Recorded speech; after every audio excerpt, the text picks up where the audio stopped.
அதே பேர் புனர்பூச நட்சத்திரம். எல்லாம் தெரிஞ்சும் தெரியாத மன்னர் அப்படிங்கிற மாரி.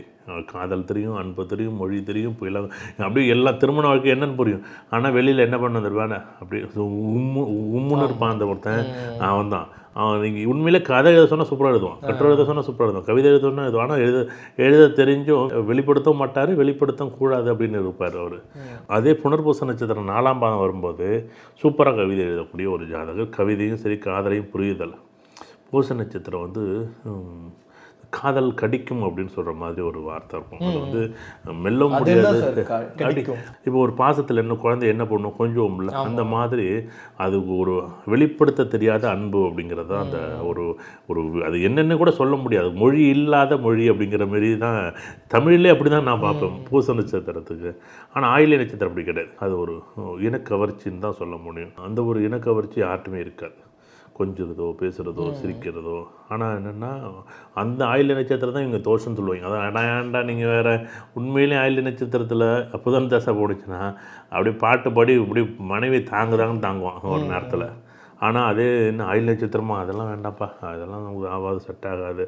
விசாக நட்சத்திரம் ஆகாதுப்பா, மூல நட்சத்திரம் ஆகாதுப்பா, பூரட்டாதி நட்சத்திரம், 27 நட்சத்திரம் பாதி நட்சத்திரம் ஆகாது. அப்புறம் எந்த நட்சத்திரம் கல்யாணத்தை பண்ணுவீங்க? மக நட்சத்திரத்தை பொறுத்தளவுக்கு பேசாத காதல் அப்படின்னு சொல்லுவாரு. அதான் சாரி சொல்லிட்டேன்ல. அதே மாதிரி பூர நட்சத்திரம் இது அன்போட வெளிப்பாடு அப்படின்னு சொல்கிறது.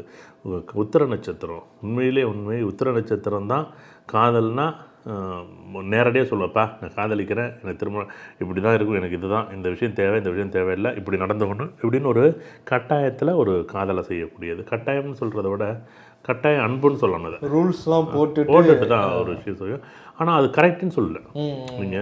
நீங்கள் இன்றைக்கி தாங்கிட்டு நாளைக்கு போய் கல்யாணத்துக்கு பிறகு நீங்கள் பேசலன்னு வச்சுக்கிறேன், உங்கள் மேலே கோவம் வருமா வராதா? அதுதானே நீ காதலுக்கும் கல்யாணத்துக்கும் உள்ள வித்தியாசமே அதுதானே. நீ கல்யாணத்துக்கு முன்னாடி நீ வந்து பொறுப்பு இல்லாமல் இருக்கிறோம், கல்யாணத்துக்கு பிறகு பொறுப்பாக மாறுறோம். பொறுப்பாக மாறும்போது ஆணுக்கும் பெண்ணுக்கும் பிடிக்கல. நீ இப்படி இருக்கக்கூடாது, நீ 8 மணிக்கு வரணும்னு உங்களை சொன்னால் நீங்கள் 8 மணிக்கு வர மாட்டேங்கிறீங்க.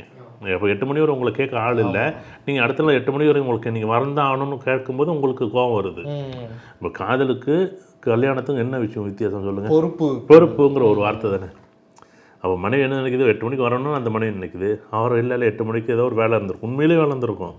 ஆனால் என்னென்னா இவர் இது நாள் வரைக்கும் நீங்கள் உங்களுக்கு கேட்க ஆளே கிடையாது. இன்னும் உங்களுக்கு கேட்டால் என்ன நினைப்பீங்க? கோவம் வரும். அதுதான் இப்போ காதலுக்கும் நிறைய பேருக்கு சார் நான் காதலிக்கும் போது ரொம்ப சந்தோஷமாக இருந்தது சார், கல்யாணம்